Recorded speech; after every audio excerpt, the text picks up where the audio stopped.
Hello everyone, my name is Nellie, and I'm from the Columbus NC4K office, headquarters, whatever you want to call us.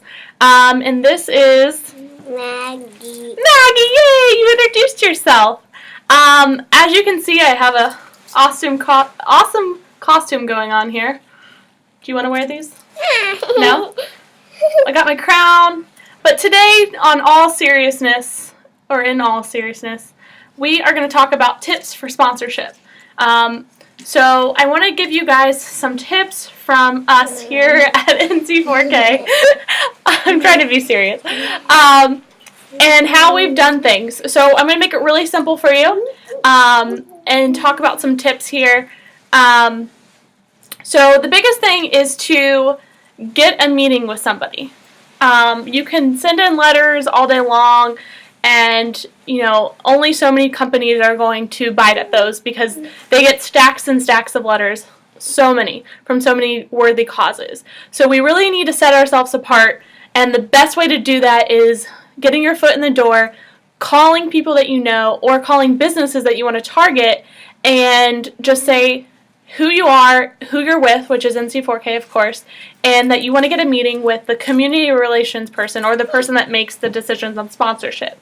So you already have all of your paperwork that Kayla will provide for you, or your branch manager, if Kayla is not your branch manager. And the biggest thing is, once you get that meeting, I know it's really scary. After 8 years of doing this, I still get scared. So it is okay to be nervous, it's okay to be scared, but the biggest thing is to not let yourself forget about these kids, like Maggie, right? Can you say yeah? Yeah. Yeah. This is what keeps me going and makes sure that, I don't let my fear get in the way. So before you go into that interview, getting pumped up, so I'm going to give you some tips on before you get to that meeting, some tips. So the biggest tip is do your research. You want to know the company, what their pillars of focus are. For here in Columbus, we have the Huntington, Columbus Blue Jackets Foundation, and there's so many others, and they have tons of resources right online where you can read what their focus as a company is. So maybe their focus as a company is diabetes. It doesn't mean that they may not sponsor us, but that's not their number one focus. So it's just good going into a meeting to know that information, know their background, so you can talk from an educated standpoint. So do your research. That's step number one. Step number two is to know NC4K story, which even on the sponsorship packet, just read through that, kind of know the gist of who we are and where we've been. And then also I want you to add your connection. We're all young, we're in this together, and a person that may sponsor NC4K is going to want to know why you're in it. So really kind of have that in the back of your head of, this is why I am involved in NC4K. So then step number three, can you say three, Maggie? 1, 2, 3. Step number three is to know how we help families. So we don't donate to research. So that's really important to know, so you're not going in there giving false information. We help the families with financial and emotional needs, and that breaks down into house assistance, gas cards to get to and from the hospital, and then we do fun things for families, like send them to the movies or the zoo, and then we have programs for families, like at back to school time, we stuff backpacks, and at Christmas time, we, get tons of gifts for families so that they have something under their tree every Christmas and they don't have to worry about that when their child is going through cancer. So to sum it all up, we help make life a little easier for cancer families going through this horrible disease. And it really tailors to each family's needs, and we have a approval process that headquarters goes through, all of that here in Columbus. So as a branch, just know the information, because they will ask you that. They'll ask, well, why is NC4K doing what they're doing? And it's good to have that ready to go so you don't feel silly. Step number 4. 1, 2, 3, 4. Hey, step number 4. Can you do 4?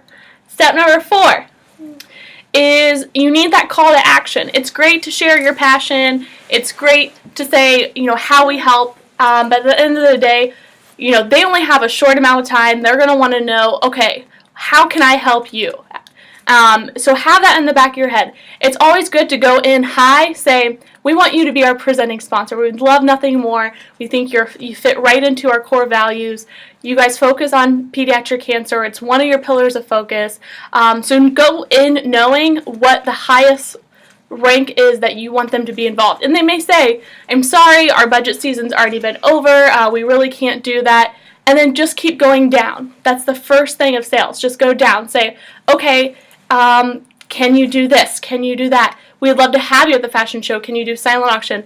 The biggest goal is to go out of there not empty-handed. So even if it's a $20 gift card, at least that was worth your time, and the relationship may grow even bigger over the course of a few years. Maybe they just need to see the fashion show.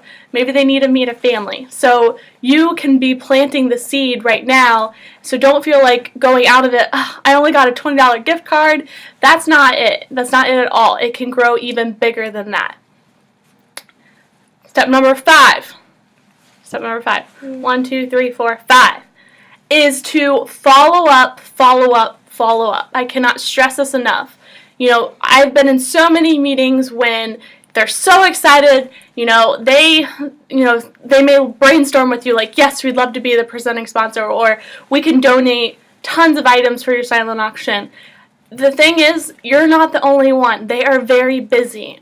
So they always have good intentions, but it's up to you and us as an organization to follow up with those key people. And obviously, we don't want to harass them. That would not be good. But just follow up either with a call or an email right after your meeting, I think is a really great way to make a lasting impression. And then follow up maybe like a week later, say, depending on how the meeting went, just following up and tailoring it to that meeting, saying, if they said we would love to be the presenting sponsor, follow up a week later and say, hey, I just wanted to follow up in regards to our conversation about being the presenting sponsor. Is there any questions that you have for us? Can I do anything on my end? That way you're not making them feel pressured, but it's a kind of great little nudge in their direction. So to sum it all up, research, know NC4K story, plus knowing your story as an individual, why you're passionate about this cause. Step number 3, know how we help families as an organization. So Kayla can give you even more information on that. Step number 4, the call to action as a company. Why do we need them? How can they help as an organization or a company rather? And then step number 5 is to follow up, follow up, follow up. So I know this can be very nerve-wracking, but it is once you get that meeting and you just get in the zone and think of children that are going through this, it'll just put you in the right place, in the right mindset. Get pumped up, put a princess crown if you need to, and just know that, whatever you get, you're going to do a great job. In regards to getting that meeting, the biggest thing is to write down a list of who you know in businesses. Even if it's not in the university city, even people in your hometown, they may want to help just because you're involved and they adore you. So don't put them off the list. They may help. Start with a call and an email to those people, and then also reach out to, companies in the university city that would like to get involved. You never know what they're going to say. You just have to try. So I hope this little bit of information helps you guys get really excited. I know it can be scary, but please don't be nervous. It will go so well.